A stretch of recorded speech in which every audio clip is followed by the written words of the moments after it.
As you guys know, I started WordPress series in my first video, and now I'm going to share a basic overview in this video for the WordPress tutorial, for WordPress panel basically.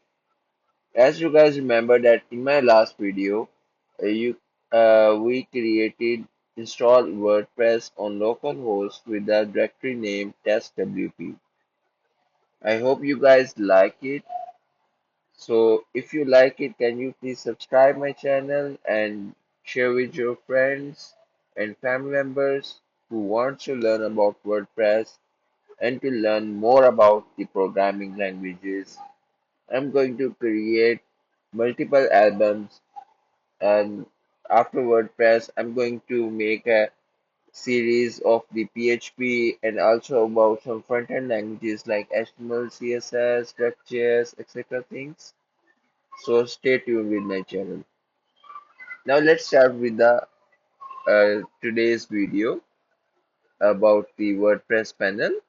So as you guys know that for opening a WordPress panel, we have to open wp-login.php or wp admin domain slash wp admin. And now let's log in.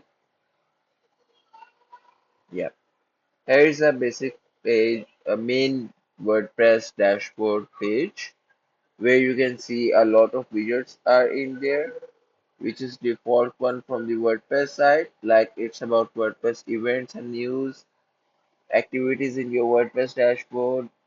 It is a stats for how many posts you have, pages, comments, etc., and the website site health, and a quick draft for making a post. You can also hide them from the screen options on the top right.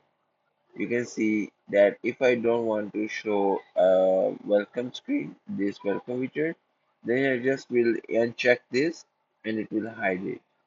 In the same way, quick draft, you can enable or disable any widget from here.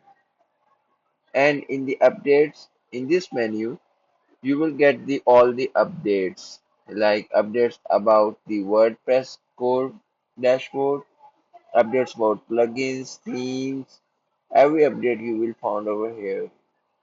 In post, we will have a blog post over here with the categories with tags, and in the media you will find the media library like with the images, any files, videos, images you uploaded in the website will display over here. In pages, you will create pages of the website like its home page, privacy policy, term and condition, or any other. In the comments, we will find the comments on our blog post. If we allow the comments, then it will show over here. In the appearance, we will have the option for themes, for editor. In plugins, we will have the extensions list, like whichever we installed in our dashboard.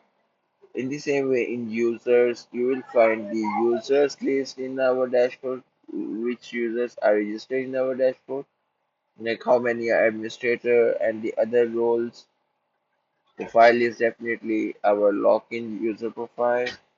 In tools, we will have import functionality, export functionality, which is default one from the WordPress editor. And in settings, we will have some more functionalities like permalink settings, uh, about comments, discussion comments, like you want to allow the visitors to comment or not, some pages configurations and other type of configurations. So this video is all about the basic configuration, about the basic setup in the WordPress dashboard. And in next video we will learn about the basic tutorial about themes, like how to start with a theme development in the WordPress, and then we will gradually move forward to the next steps. Step by step, I will make videos and explain to you about the WordPress, and I hope you guys will like it. Thank you so much.